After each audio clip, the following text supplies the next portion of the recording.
Just এইমাত্র কিন্তু শেষ হলো হায়দ্রাবাদ তোমার রাজস্থানের মধ্যে ম্যাচ।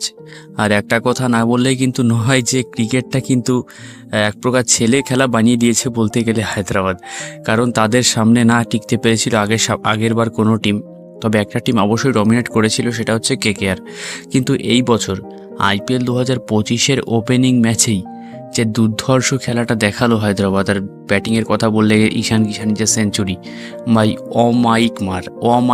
অমানবিক মার যাকে বলে, অবিশ্বাস্য মার, সেই মারটাই না মারলো ঈশান কিষান। আর মানে হায়দ্রাবাদের ব্যাটিং লাইন আপের পরপর পাঁচটা, মানে হেড, অভিষেক, ক্লাসেন, ঈশান কিষান এবং নীতিশ, এই পাঁচজনের কিন্তু স্ট্রাইক রেট 200-র ওপরে। তার মানে বুঝতে পারছো এটা কিন্তু বাকি টিমের জন্য কতটা ভয়ানক, কতটা ভয়ঙ্কর।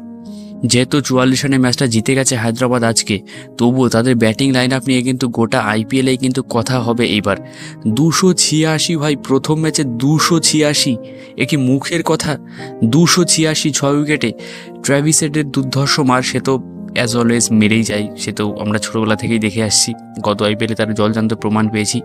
আর এবছর যাই হোক, তো একজন ইন্ডিয়ান ব্যাটসম্যান কিন্তু প্রথম ম্যাচে ইন্ডিয়ান প্রিমিয়ার লিগের সেঞ্চুরি মেরে দিল। হায়দ্রাবাদের প্রথম ম্যাচে ঈশান কিষান কিন্তু দুর্ধর্ষ সেঞ্চুরি মেরে বুঝিয়ে দিল বাকি টিমগুলোকে যে আমরা কিন্তু তৈরি আছি এবার 300 পার করার জন্য। যাই হোক, ম্যাচটা কেমন এনজয় করলে ভিডিও নিচে কিন্তু অবশ্যই কমেন্টে জানিও।